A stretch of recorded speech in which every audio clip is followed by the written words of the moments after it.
We have all the info about Ylthari's Guardians, so it's time to do a review of the warband I'm most excited for.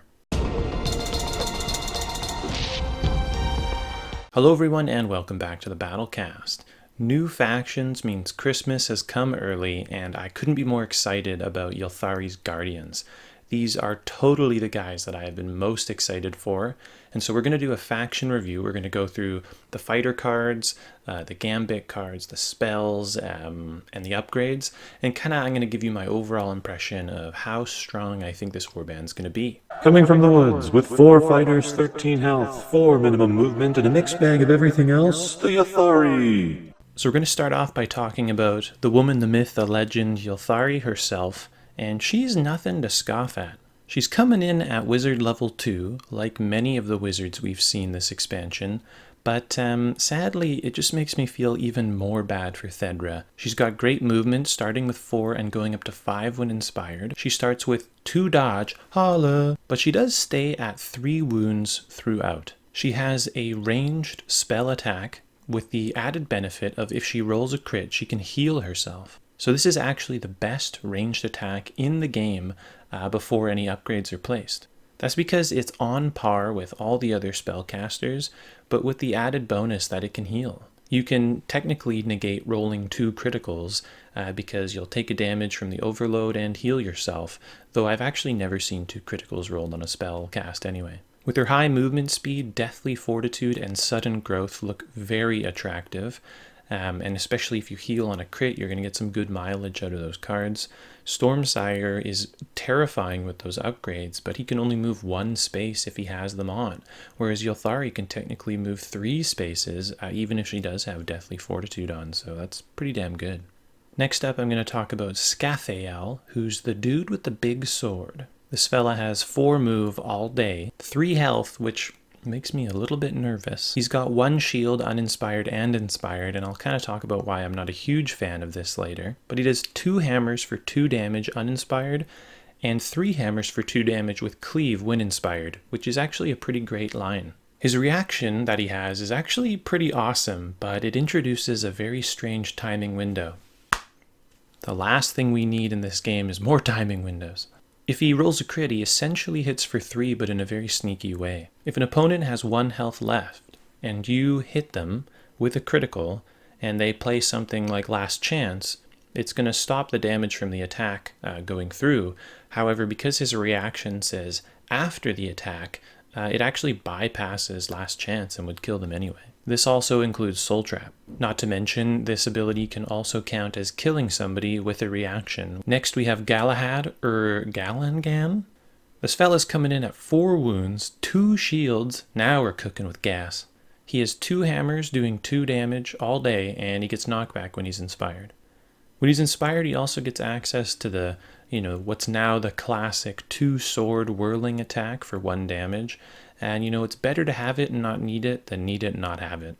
So Galangan also gets a reaction, and it's if he rolls a critical during a defense, he hits you back for 1 damage. Now, not to mention the fact that if you roll a critical, you're probably not taking any damage from the attack, but you'll do 1 back, and it can even happen at range because it doesn't require them to be adjacent to you. Talk about a thorn in the eye for your opponent. Lastly, and certainly not least, we have Anslain the Revenant Archer. Finally, we have a cool archer with a big old bow in this game. She has 3 health and 4 move all day. She has 1 dodge to start, but 2 when she's inspired. Awesome. Her bow attack when uninspired is range 3. Nice. 2 hammers. Nice. 1 damage. Damn. Inspired though, her bow range is 4. Now she actually has a reaction, and it's probably the most devastating of the whole group. If she takes an enemy fighter out of action, she can actually attack again, but you can only do this once per round. What's really trippy though is that this reaction does not specify her using her bow attack action. So you could theoretically equip her with some devastating weapon, like demonic weapon, and if you just go run in, you can smash someone, kill them, and attack again. This is like a free Fueled by Fury. So on the whole, I think this is probably the coolest warband, period. I love how unique they look. I think it's really cool how they're easy to tell apart. I like how each fighter feels unique. They've got their own reactions, they kind of have their own stat lines, and they fill different roles within the warband. The 3 wounds on 3 out of the 4 fighters makes me a little bit nervous. It feels sort of anti-synergistic, where their inspire mechanic is that they want to heal themselves, but they only have 3 health. Now, doing 3 damage in this game is not particularly hard. I would say that 2 damage is pretty standard. So if you have 3 health and you take 2 damage and you go down to 1 health, well, healing back 1 health brings you to 2 health, and you're kind of in that same kill range. Thank God the leader starts with 2 dodge at least. I'm looking at you, Vortimus and Thedra. I both love and hate the fact that they mix dodge and shields. A warband like the Briar Queen, who is 2 dodge on their important people, inspiring to 2 dodge, there's a sort of comfort and certainty knowing that cards like Last Chance and Acrobatic will be valuable for everybody, not just half your warband. Alrighty, so now we're going to talk about faction-specific cards to the Ylthari, starting with objectives. So the first card for 1 glory is Domain Denied. Score this in an end phase if no enemy fighters are holding objectives. And this is actually a pretty cool card. It's sort of a flex card depending on your meta. For example, in my meta, where it's all Orcs and Magors and Curse Breakers, this is actually pretty good. I score as Nagash commands all day long. However, if your meta is more, Thorns of the Briar Queen or Skaven or something like that, it's probably not going to do you much good. The next objective card is Glade's Last Hope, which is sort of trying to tie in this healing theme we're seeing for this warband. And it's for 1 glory. It requires 3 wounds to be taken off of fighters or fighter card. They have to be friendly. And this is a tricky one, I think, because it requires your opponent to not focus fire 1 person. So because everybody has 3 health, or most, they would be required to come in, do 2 damage to one of your fighters, and then not follow up for the kill. They'd have to kind of go for somebody else, or you would have to immediately heal them and then hope that they can't, kill them. You'd have to heal them for 2. So I think it revolves a little bit around your opponent a little too much, at least at first glance. Next is one of the best objective cards for this warband. It's called Lithe Spirits. It's a score 1 immediately, and you score this if your warband makes the second reaction during this phase.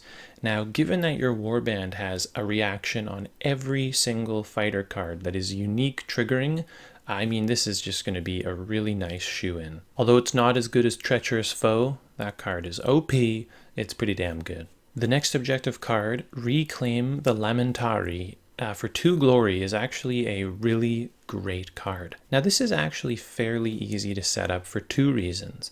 1, if your opponent is playing, a defensive score objective warband, or even if they are having the 3 objectives placed, they can actually, if they place 3 on their side and you place the 4th in their side, or even yours in no man's territory, well, all you have to do is hold 1 objective in your zone. This is especially powerful against warbands that are aggressive and don't even care about objectives. We have another score immediately card for 1 glory called Song of Hatred, and I've been singing this song for a long time. But seriously though, casting 2 spells in a phase is pretty easy for these fellas, and I think this is a great card. They have another great score immediately card, Strike Swiftly. Score this immediately if you take someone out with a charge. We've seen this card in a couple warbands, and it's always used, and it's always good. My overall impression of the objectives so far, with 3 no-brainer score immediately cards, these guys are looking pretty damn good. Now I'm going to talk about the spell cards. Now, one thing to note is that because healing is so important to this warband, I think spells might become more important here than in other warbands. As you start to enter the territory of casting spells to heal and therefore inspire, you're also moving towards the sort of territory of, am I going to get 4 spells this phase to score objectives, or 6 spells, because now there's 3 cards that have to do with casting a number of spells in a particular phase. Also, every time you cast a spell, you have a chance to inspire your leader, which is pretty valuable. So the first spell card is Curse of Dwindling. So this card for 2 lightning and at a range of 5, you can choose an enemy fighter and they have -1 dice on their attack actions until that fighter is out of action. Now we've seen minus movement and we've seen minus damage, but I actually think this is the best one of the bunch. It's the first one that has a range 5 instead of a range 4. And this is a big deal because it means that Ylthari can cast this on somebody with a movement of 3 at maximum range, and they will not be able to follow up immediately with a charge action. Also, taking away a dice from somebody who maybe rolls 2 hammers like Mollog against a warband that has, 2 dodges kicking around is a pretty sweet trade-off. Reducing Mollog's damage from 4 to 3 is not too good, but taking away the likelihood that he does any damage, well, now that's pretty powerful. Next, we have a spell called Pangs of Great Lack. For 1 swirl, you can cast this spell at a range of 5 again and just do a damage. This is super good. It helps score things like Sorcerous Scouring. Very impressed. Now we're going to talk about the ploys, and the question is, with spells being so important to this warband, are these ploys good enough to replace spells? Now we have a ploy which is very awkward. It's called Healing Amphora. Now it requires somebody to be next to Galagan, and if you roll a shield or a crit, you can take 2 wounds off of them. Now, unless you have Vital Surge and Healing Potion in your deck already, I can't really see taking this, especially because Galagan is the bro who's going to be deep in enemy territory because he's by far the most resilient, so you might not want to be next to him with your other fighters. We've got a really cool objective, Leech Power, where if you're standing on an objective, you play this card, you get rid of the objective and heal for 1.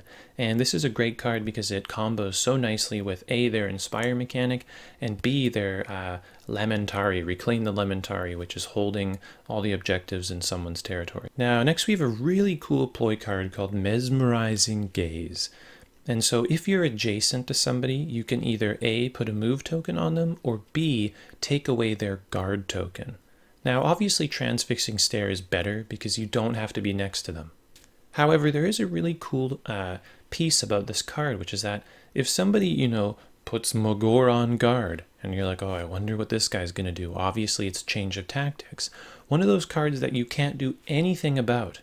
Well, now you could charge Mogor, smash him in the face, and then take away his guard token, and essentially they've wasted an activation, which I think is actually pretty devastating. And lastly, we have one of my favorite ploys, which is Spring Seed Step. It's a reaction, and you play it after one of your fighters has made a move action, and you can push another friendly fighter 3 hexes so that they're adjacent to that fighter. The Chosen Axes are so sad right now. Now this can be a part of a charge action because of course a charge is a move then an attack, which gives you a support. And lastly, we're going to talk about the upgrades, and unless they're totally awesome or meme worthy, I'm just going to leave some of these out. So the first card we have is called Cage of Thorns, which is an upgrade for Ylthari, and it's a 3-range spell attack on swirls, and it does 1 damage, but it puts a move token on their target. So I mean, this is pretty cool, and especially against a warband like the Reavers who have a dodge. So if you hit this thing, you're pretty likely to get it to stick. But the odd part is that against a shield person, it's just not good odds, and also killing somebody is a really effective way from stopping them from moving anyway. We've got Constant Growth, which is +1 wounds, and I say the more the merrier you can run of this card. These guys seem like they will benefit greatly from more health. We've got Unflinching Guardian, which means if your enemy is attacking a fighter next to the fighter with this upgrade, you can actually re-roll a defense dice during that attack. And this is a cool idea, but Champion's Fortitude and Trusted Defender are just better, but I kind of like the idea. We've got Vengeful Blow, which is a Scathael specific upgrade, and it says, this attack action has +1 dice and +1 damage for each friendly fighter out of action. So technically, if he's the only person left on the battlefield out of your warband, he'll have a 5 dice attack looking for swords doing 4 damage, which is no joke. However, technically speaking, he's one of the least defensive people on your warband, so I kind of suspect he won't live too long, and especially he's melee. Lastly, we have the upgrade specific for Galagan, and it's +1 defense, which brings him to 3 shields, which is nutty, especially when rolling a critical for him makes him do damage to the attacker. You nasty, bro, you nasty. The faction cards for this warband look pretty good, actually. I'd say that they have great spells, good ploys, and upgrades. Overall, these guys are the ones I'm looking most forward to playing. Let me know in the comments section below what you think of these cards, or if I missed any you thought were good. Thank you so much for watching, and I'll see you next time. Thanks for watching. I hope you enjoyed the video. New videos come out every Friday or Saturday. If you enjoyed this video, consider giving it a like or even subscribing to the channel, or you can leave me a comment in the section below. Until next video, I'll see you then. Thanks.